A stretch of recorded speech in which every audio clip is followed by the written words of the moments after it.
अवतार भगवान श्री कृष्ण की कुल 16,000 गोपियां थीं, जिनमें देवी श्री राधा भगवान श्री कृष्ण की सर्वाधिक प्रमुख और प्रिय थी। राधा अष्टमी को उपवास करने और राधा नाम लेने से सभी पापों से मुक्ति मिल जाती है। कहा जाता है कि ऐसा करने से भगवान श्री कृष्ण के बैकुंठ में निवास मिलता है। यही नहीं, राधा नाम इतना महान है कि केवल 2 बार राधे राधे कहना 108 जप की माला करने के समान है।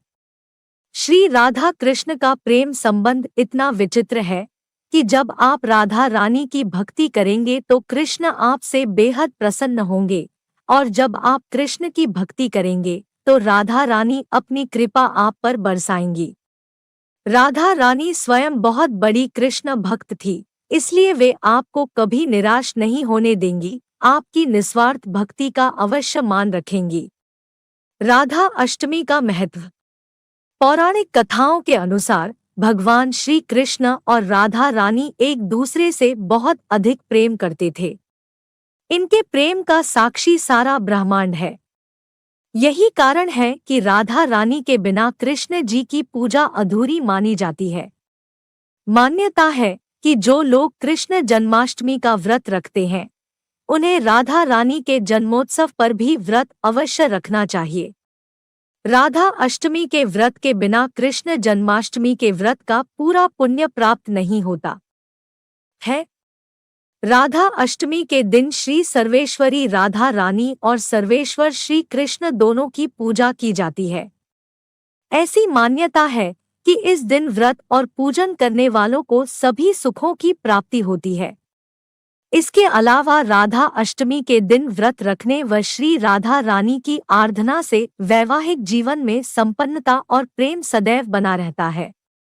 वहीं महिलाएं घर में सुख शांति और खुशहाली के लिए श्री राधा अष्टमी का व्रत रखती है। कहा जाता है कि राधा नाम के जाप से भगवान श्री कृष्ण भी जल्दी प्रसन्न हो जाते हैं। राधा अष्टमी के दिन व्रत रखने और राधा रानी के साथ कृष्ण जी की पूजा करने से घर में धन धान्य के भंडार भरे रहते हैं। साथ ही भक्तों की सभी मनोकामनाएं पूरी हो जाती है।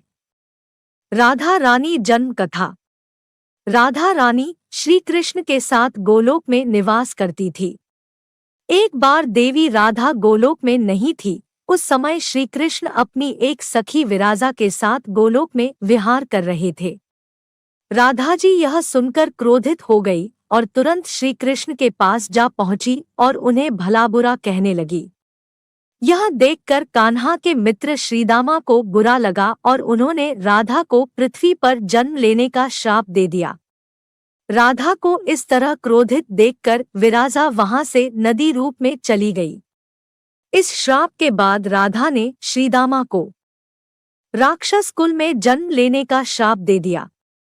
देवी राधा के श्राप के कारण ही श्रीदामा ने शंखचूड़ राक्षस के रूप में जन्म लिया। वही राक्षस जो भगवान विष्णु का अनन्य भक्त बना और देवी राधा ने वृषभानुजी की पुत्री के रूप में पृथ्वी पर जन्म लिया। लेकिन राधा वृषभानु जी की पत्नी देवी कीर्ति के गर्भ से नहीं जन्मी थी। जब श्रीदामा और राधा ने एक दूसरे को श्राप दिया, तब श्री कृष्ण ने राधा से कहा कि आपको पृथ्वी पर देवी कीर्ति और वृषभानु जी की पुत्री के रूप में रहना है। वहां आपका विवाह रायान नामक एक वैश्य से होगा।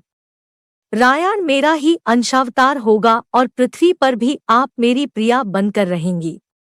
उस रूप में हमें बिछड़ने का दर्द सहना होगा। अब आप पृथ्वी पर जन्म लेने की तैयारी करें। सांसारिक दृष्टि में देवी कीर्ति गर्भवती हुई और उन्हें प्रसव भी हुआ। लेकिन देवी कीर्ति के गर्भ में योगमाया की प्रेरणा से वायु का प्रवेश हुआ और उन्होंने वायु को ही जन्म दिया। जब वह प्रसव पीड़ा से गुजर रही थी, उसी समय वहां देवी राधा कन्या के रूप में प्रकट हो गई। कृष्ण प्रिया राधा रानी के प्राकट्य दिवस पर व्रत रखने से भगवान कृष्ण भी प्रसन्न होते हैं और मनोवांछित फल प्रदान करते हैं। राधा नाम संसार के सभी दुखों को हरने वाला है। मान्यता के अनुसार इस व्रत को करने से धन की कमी नहीं होती और घर में बरकत बनी रहती है। राधा रानी जन्म से जुड़ी महत्वपूर्ण कथा। राधा रानी के जन्म से जुड़ी एक पौराणिक कथा के अनुसार एक दिन वृषभानु जी को एक तालाब में कमल फूल के बीच एक नन्ही कन्या लेटी हुई मिली। वो उस छोटी बच्ची को वहां अकेले नहीं छोड़ना चाहते थे, इसलिए उसे लेकर अपने घर आ गए। राधा जी को वो घर तो ले आए, लेकिन वो आंखें नहीं खोल रही थी। माना जाता है राधा जी जन्म के बाद सबसे पहले कृष्ण जी को देखना चाहती थी, इसलिए दूसरों के लाख कोशिशों के बावजूद भी उन्होंने तब तक आंखें नहीं खोली जब तक बाल्यावस्था में उनकी मुलाकात कृष्ण जी से नहीं हुई। कहते हैं कि कृष्ण जी को जब राधा रानी ने पहली बार देखा तभी उन्होंने अपनी आंखें खोली। बता दें कि पद्मपुराण के अनुसार एक बार वृषभानु जी, जिन्हें राधा रानी के पिता के रूप में लोग जानते हैं, यज्ञ के लिए भूमि साफ कर रहे थे। उसी दौरान धरती की कोख से राधा रानी उन्हें बच्ची के रूप में प्राप्त हुई। कहते हैं कि जिस प्रकार से द्वापर युग में भगवान विष्णु ने कृष्ण अवतार लिया था, उसी प्रकार लक्ष्मी माता ने राधा रानी के रूप में जन्म लिया था। राधा कृष्ण की प्रेम कहानी से हम सभी वाकिफ हैं, जहां एक तरफ कृष्ण को शरीर तो दूसरी तरफ राधा जी को उनकी आत्मा माना जाता था। कहते हैं कि राधा जी जिस दिन वृषभानु जी को मिली थी वो अष्टमी तिथि थी, इसलिए इस दिन को राधा अष्टमी के रूप में मनाया जाने लगा।